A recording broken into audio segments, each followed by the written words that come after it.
Halo pemirsa Albiruni ID, kembali lagi di channel Albiruni ID.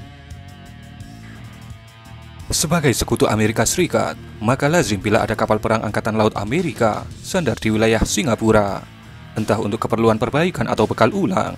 Namun, boleh jadi ke depan, intensitas dan jumlah kapal perang Angkatan Laut Amerika akan semakin banyak di Singapura, yang otomatis akan terkait pada lalu lintas di Selat Malaka. Bukan Amerika namanya kalau tidak mengambil langkah kuda untuk menjaga posisi keunggulan militernya. Baru saja tersiar kabar publikasi bahwa Amerika akan menghidupkan kembali Armada ke-1 untuk mengawal ketat perairan Laut Cina Selatan atau LCS. Dan ini sangat mungkin menjadikan Singapura sebagai pangkalan utama Armada ke-1 Amerika, termasuk Pulau Christmas di selatan Jawa. Sebenarnya, saat ini sudah ada Armada ke-7 Amerika yang berpangkalan di Yokosuka, Jepang, yang selama ini bermanuver di LCS. Ia dari gugus tempur Armada ke-7 itu dengan satu kapal induk, 20.000 pasukan, puluhan kapal pengiringnya, dan 150 pesawat berbagai jenis. Namun, menurut Secretary of the Navy, Kenneth Braithwaite, rentang kendali dan cakupan Armada ke-7 Yokosuka terlalu lebar, tidak efektif, karena juga harus mengawal Korea Utara dan Taiwan, serta memayungi Jepang. Dalam pandangan kita, sebenarnya ini adalah bagian dari strategi cerdas Amerika menutup celah dan akses alki atau alur laut kepulauan Indonesia untuk militer Cina ke Samudra Hindia.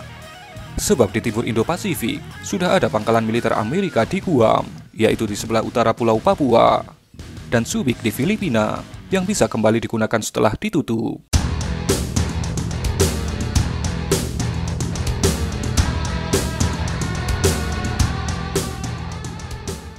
Subic dan Clark adalah pangkalan militer terdepan Amerika dalam Perang Vietnam. Juga di Darwin, Australia, sudah ada penempatan satu brigade pasukan marinir Amerika dan salah satu pangkalan aju Angkatan Laut Amerika. Dan penempatan pasukan marinir di sisi utara negeri Kanguru ini, yang beberapa waktu yang lalu menjadi pembahasan khusus oleh intelijen dari berbagai negara.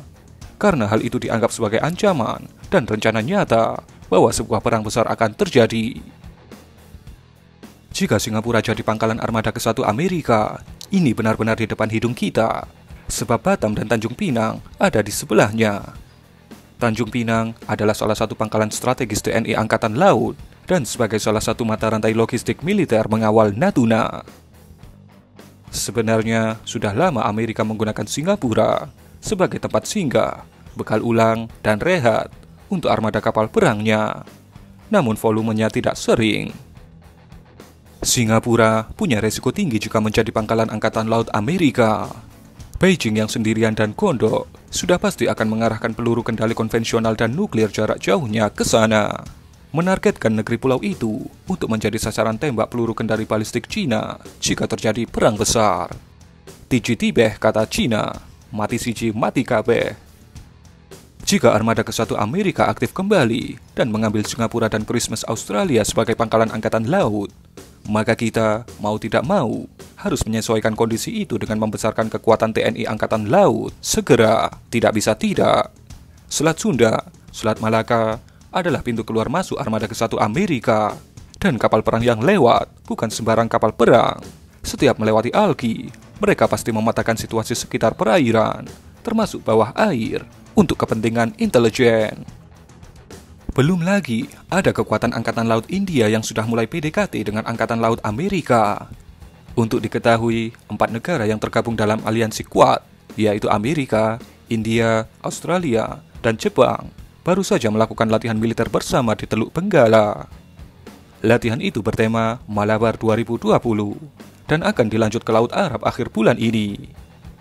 Persekutuan informal 4 negara ini suatu saat bisa menjadi aliansi militer paling mengerikan di Asia jika ada kesepakatan formal di antara mereka.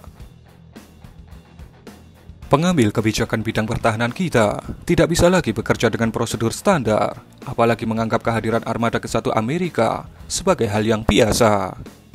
Harus ada upaya percepatan pengadaan kapal perang dan fleksibilitas kemitraan.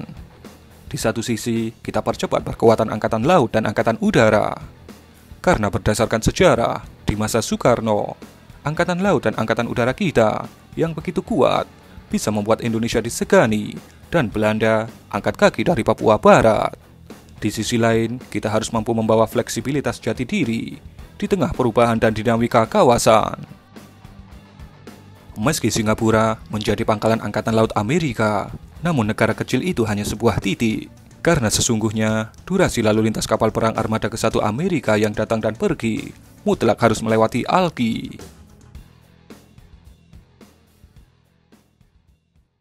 Siapkah kita mengawalnya?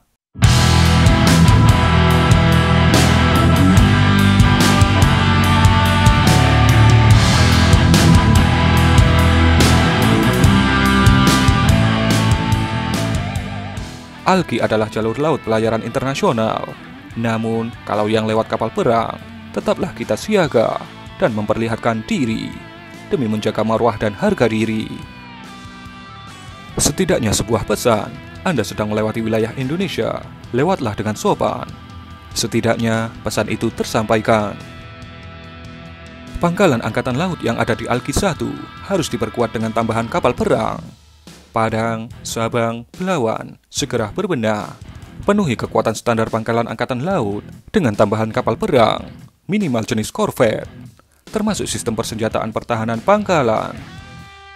Laut Jawa juga bagian dari Alki, di mana di sisi selatan Laut Jawa ada pangkalan TNI AL terbesar, yaitu Surabaya dan Jakarta.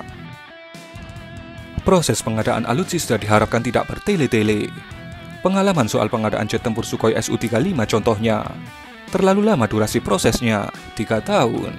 Jika bisa diselesaikan lebih awal, dipastikan Su-35 sudah hadir di langit Nusantara. Dulu, di era duit terbatas untuk anggaran pertahanan, wajar kita sulit dan lama untuk mendapatkan alutsista. Sekarang sudah disediakan anggaran beli alutsista yang besar. Mendapat barangnya pun ternyata lama juga. Semua sedang bergerak dan berproses. Penuhi segera 3 skuadron jet tempur dengan F-16 Viper dan Sukhoi Su-35. Itu saja dulu. Lobby terus Paman Sam agar pengadaan Su-35 bisa berjalan mulus. Tinggal selangkah lagi. Kemudian, tawaran Jepang untuk menyediakan 8 kapal perang frigate modern disambut hangat. Jangan kelamaan mikir, percepat prosesnya. Sehingga diharapkan dalam 5 tahun ke depan sudah tersedia kebutuhan kapal perang jenis frigate dan destroyer. Dan ini yang penting, punya marwah ketika beriringan dengan kafilah Armada ke-1 Amerika yang melintas di Alki.